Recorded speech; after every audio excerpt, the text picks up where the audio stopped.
Greetings, CATDC. Our founding director, Janet McGarvey, once said that much of our best work as educators, whether with colleagues, students, or parents, boils down to skillful communication. And this is especially true when it comes to DEI initiatives, which are taking top priority in our schools right now. These times demand that we build new skills, and building new skills takes practice. That's why I'm delighted to have Carol Swainson with me today, head of school at our member school, San Francisco Schoolhouse, and one of the facilitators of two upcoming workshops focused on practicing together. The first one, Navigating Conversations about Antiracism on October 5th. And the second, Navigating Proactive and Responsive Conversations about the N-word and Other Slurs on October 7th. So Carol, welcome and thanks for taking this time. Lisa, thank you so much for having me. It's a pleasure to be here. Can you tell us a bit more about yourself and what brought you to doing this work? Well, I've been a school administrator for quite a bit of time now, and I started out as a diversity coordinator at Sidwell Friends in Washington, D.C. And I always have to say that this work is so important because it's been a lifelong practice. You know, I was born into it by virtue of my birth, my gender, my race, all of those things. So it's always been important to me, and I always love to help people to engage more positively with one another. So that's been a part of the whole experience. But I have actually done many different workshops over the years. And in my teaching practice, I've taken students internationally and had them ponder things such as in Puerto Rico, where they have an abolition of slavery day. And you ask students, when they say, why don't we have one? You ask them, well, why don't we? And they like to ponder those things. So it's always wonderful in education to present opportunities, and then also to help train the trainers, help the teachers, help the parents, help everyone else to do just those things, ask those questions and engage their minds so that essentially they can do better than we've all done in the past. Mm-hmm. That's great. And I know your co-facilitator, Jen Court, and you have been collaborating for a while. How did you come together and start working on this project of bringing this learning to teachers and training the trainers? Right. Well, it's interesting because as a school person, I wanted to make this film because I ran into an instance where I was frustrated yet again when parents decided to rob children of a lesson. And I thought, oh, film is a great medium to really move people, and it's a great storytelling piece. So I looked into who I could interview, folks that are doing the work, folks that are parents, that are educators, that are professionals in the business. Tim Wise is one of my interviewees. And I then thought about Jen Court, because her specialty as a counselor and a school administrator and teacher and DEI consultant, that she would be able to make great contributions to the film. So I contacted her, and the reason why we also know each other is we went to Puerto Rico together. So I took her on our very first trip at Sidwell Friends when we did that way back when 1997. So that's it's been a while. And one of the things that we found was just that she's been doing a lot of workshops and things. And in the work of DEI, it's really been important that you think of kind of the whole psychology of it all. And when you're engaging with folks, and that's her specialty, and that's what she brings to it. She understands the identity development, she understands the teacher piece, she understands the pedagogy and practice with that whole educator piece. And so I brought her into it. And then she's working on a book that's actually coming out this fall, the title yet to be expressed, but she is going to be, it's going to contain more things that are connected to our workshops as well.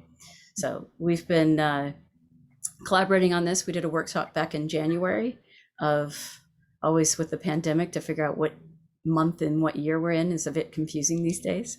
But before the pandemic, the January there. And we are looking forward to continuing this work. We'll be at the People of Color Conference and doing different kinds of things at different conferences. That's great. Remind me of the name of the film that you're working on still. So the title of the film is Conversations with My White Child. And while that sounds like it's just for parents, it's actually for any adults who work with young people.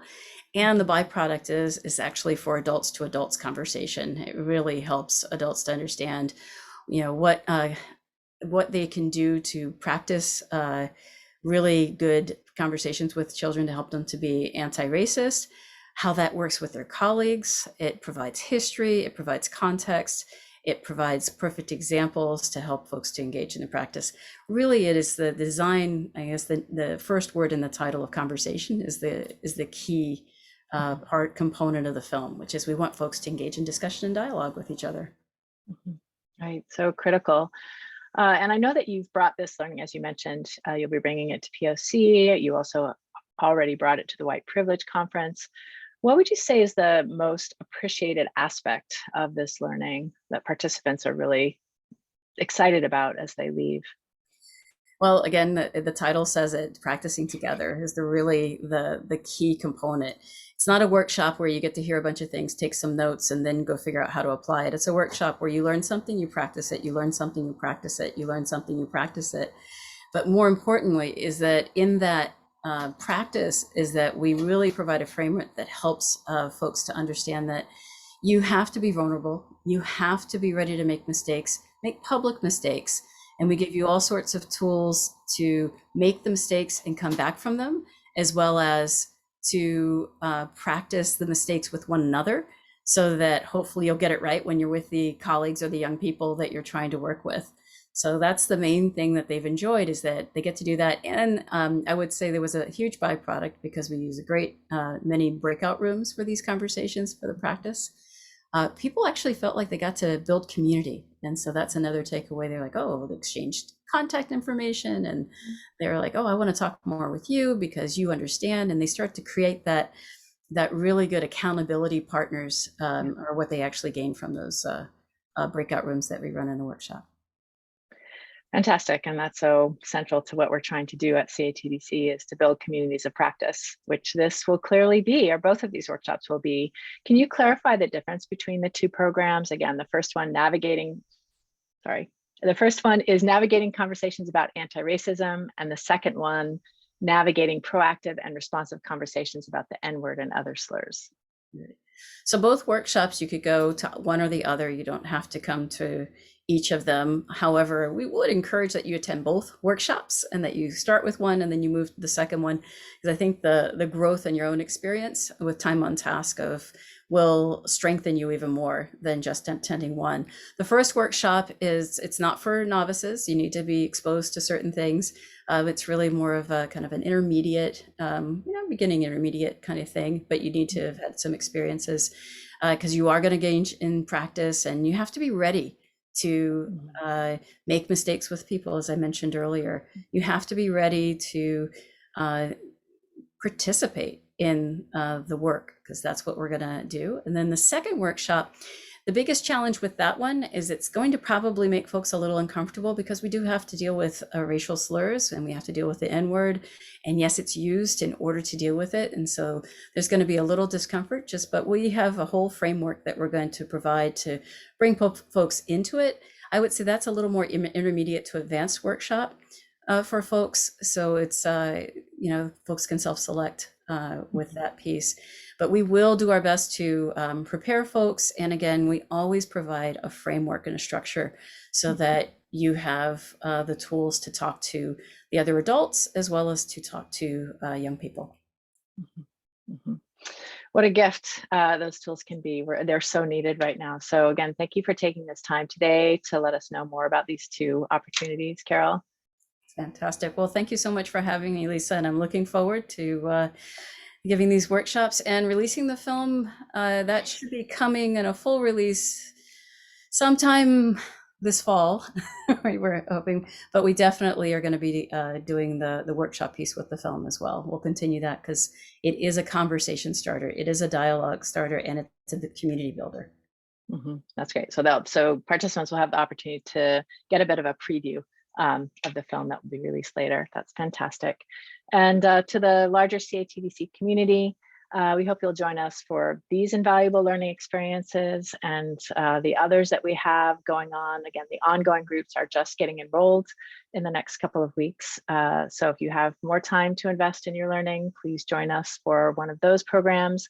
And if you want to get this really beautiful sort of 3-hour opportunity to dive in and practice, join myself, Carol, Jen Court, and other educators coming up in October.